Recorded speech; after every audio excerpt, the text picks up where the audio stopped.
পৃথিবীর সব কিছুই আল্লাহ তাআলা সৃষ্টি করেছেন। পশু পাখি জীবজন্তু সব কিছুর উপরে নিয়ম দিয়ে দিয়েছেন, যে নিয়মের বাহিরে আমরা যেতে পারি না। নিয়মের বাহিরে গেলে আমরা সমাজের চোখে খারাপ হয়ে যাই আর আল্লাহ তাআলার কাছে পাপী হয়ে যাই। সেই রকমের রান্নারও কিছু নিয়ম আছে। এই নিয়ম মেনেই আমাদের দাদি নানিরা রান্না করে আসছে, আমরাও সেই নিয়ম ফলো করে থাকি। নিয়মের বাহিরে গেলে রান্নার স্বাদ দেখা যায় ভালো হয় না। ভাই ও আপুরা, মেঘলা আকাশ বৃষ্টির দিনে আমাদের বাঙালিদের একটি খাবার আছে, বলো তো সেই খাবারটির নাম কি? আমরা কিন্তু যতই আধুনিক হই না কেন, পুরনো দিনের সেই কিছু নিয়ম এখনও ধরে রেখেছি। গরুর মাংস আর ভুনা খিচুড়ি কিন্তু দাদি নানিরা রান্না করতো। আমরাও বৃষ্টির দিনে খিচুড়ি আর মাংস পরিবারের জন্য রান্না করে থাকি। ভাই ও আপুরা, চলো যাই আমি কিভাবে আজকে খিচুড়ি রান্না করলাম তা তোমাদের সাথে শেয়ার করি। রান্না শুরু করার আগে তোমাদের সকলকে অনেক অনেক ভালোবাসা জানাই। আসসালামু আলাইকুম। প্রথমেই আমি খিচুড়িতে ব্যবহারের জন্য মুগের ডালগুলো ভেজে নিচ্ছি। খিচুড়িতে ব্যবহারের জন্য গরুর মাংসগুলো দেখতেছো টুকরো টুকরো করে কেটে নিয়েছি। ভুনা খিচুড়িতে ব্যবহারের জন্য মুগের ডালগুলো আমি কিছুক্ষণ সিদ্ধ করে নিব। তারপরে মুগের ডালগুলো ঠান্ডা হওয়ার পরে ভালোভাবে ধুয়ে নিব। পানি ঝরানোর জন্য মুগের ডালগুলো রেখে দিব। এই যে দেখতেছো আমি গরুর মাংসগুলো 3-4 বার পানি দিয়ে ভালোভাবে ধুয়ে নিয়েছি। জানো তো, ছোটোবেলায় আমার মাকে বলতে শুনেছি, যেই জিনিস নাকি দেখতে ভালো লাগে না সেই জিনিস খেতেও ভালো লাগে না, পড়তেও ভালো লাগে না। যাই হোক, মাংসগুলো আমি ভালোভাবে ধুয়ে নিয়েছি। মাংসগুলো এখন একটি আলাদা পাত্রে রেখে দিব। এই পর্যায়ে আমি দেখতেছো পোলাও চালগুলো ধুয়ে নিচ্ছি। তারপরে পোলার চালগুলো পানি ঝরানোর জন্য একটি ঝাঁপিতে রেখে দিব। আজকে আমি গরুর মাংস প্রেসার কুকার রান্না করব। তার জন্য চুলায় আমি প্রেসার কুকার বসিয়ে দিয়েছি।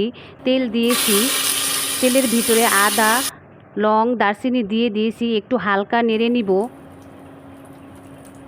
তারপরে পেঁয়াজ কুচিগুলো দিয়ে দিচ্ছি। পেঁয়াজ কুচিগুলো দেওয়ার পরে পেঁয়াজগুলো নেড়ে চেড়ে দিব। পেঁয়াজগুলোর কালার যখন হালকা বাদামি কালার চলে আসবে তখন অল্প পরিমাণে পানি দিয়ে দিব। এখন আমি আদা রসুন বাটা দিয়ে দিচ্ছি।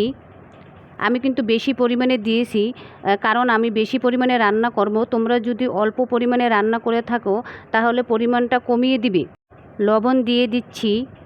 সবগুলো উপকরণ দেওয়ার পরে ভালোভাবে কষিয়ে নিতে হবে। তারপরে হলুদের গুঁড়া মরিচের গুঁড়া দিয়ে দিচ্ছি।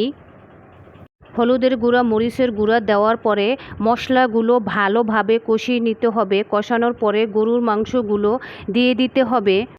গরুর মাংসগুলো যেন মশলার সাথে ভালোভাবে মিশে যায় তার জন্য ভালোভাবে নাড়াচাড়া করে উল্টিয়ে পাল্টিয়ে দিতে হবে। রান্নাটা ভালোভাবে কষানোর পরে ঢাকনা দিয়ে ঢেকে দিব। ঢাকনা দিয়ে এমনভাবে ঢাকতে হবে যেন একটু ফাঁকা থাকে। ঢাকনা উঠিয়ে এখন আবার নাড়াচাড়া করে দিচ্ছি। ভালোভাবে কষানোর পরে আমি মশলার গুঁড়োগুলো অ্যাড করে দিচ্ছি। মশলার গুঁড়োগুলো দেওয়ার পরে মাংসগুলো নাড়াচাড়া করে ঢাকনা দিয়ে ঢেকে দিব। গরুর মাংস রান্না করার সময় তোমরা দেখেছো আমাদের রসুনের পেস্ট শেষ হয়ে গিয়েছে, তার জন্য এখন আমি ব্লেন্ডারে রসুন পেস্ট করে নিচ্ছি। এইভাবে প্রেসার কুকারে 3 সিটি আসার পরে আমি গরুর মাংসগুলো নামিয়ে ফেলবো। এই পর্যায়ে আমি অন্য একটি চুলায় খিচুড়িগুলো বসিয়ে দিয়েছি। গরম তেলের ভিতরে লং দারচিনি এলাচ তেজপাতা পেঁয়াজ কুচি দিয়ে দিয়েছি। তারপরে সব উপকরণগুলো কিছুক্ষণ ভেজে নিব। এই পর্যায়ে আমি আদা বাটা রসুন বাটা লবণ দিয়ে দিচ্ছি। অল্প কিছু পরিমাণে পানি দিয়ে দেব।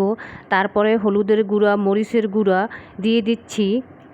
এখন আমি ভালোভাবে নেড়ে নিব। কিছুক্ষণ কষানোর পরে আমার শাশুড়ি বলতেছে যে, রাফসানের আম্মু তেল তো কম হয়েছে, তার জন্য কিছু সাদা তেল দিয়ে দিয়েছি। মশলাগুলো কষানোর পরে এখন আমি ছেঁকে রাখা পোলাওর চাল এবং মুগের ডাল দিয়ে দিয়েছি। পরিমাণ মতো পানি দিয়ে দিয়েছি।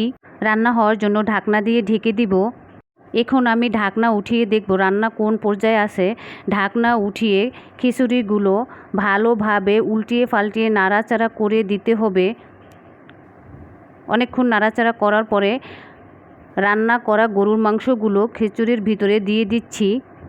গরুর মাংসগুলো পোলার চাল এবং মুগের ডালের সাথে ভালোভাবে মিশিয়ে নিতে হবে। খিচুড়িগুলো নামানোর কিছুক্ষণ আগে গোটা কাঁচা মরিচগুলো দিয়ে ঢাকনা দিয়ে ঢেকে দেব। তারপর কিছুক্ষণ পরে ঢাকনা উঠিয়ে এই যে দেখতেছো সুন্দর ভালোভাবে হয়ে গিয়েছে। এই পর্যায়ে আমি একটু নাড়িয়ে ঘিগুলো খিচুড়ির উপর দিয়ে দিচ্ছি। ঘিগুলো দেওয়ার পরে কিছুক্ষণ ঢাকনা দিয়ে ঢেকে রাখবো। ঢাকনা উঠানোর পরে তোমরা দেখতেছো ভুনা খিচুড়ি কত সুন্দর একটা কালার চলে আসছে, মাশাল্লাহ। মাঝখানে কিন্তু আমি সালাদগুলো কেটে নিয়েছি। আজকে এই পর্যন্তই। তোমাদের সবার জন্য দোয়া রইল। আল্লাহ হাফেজ।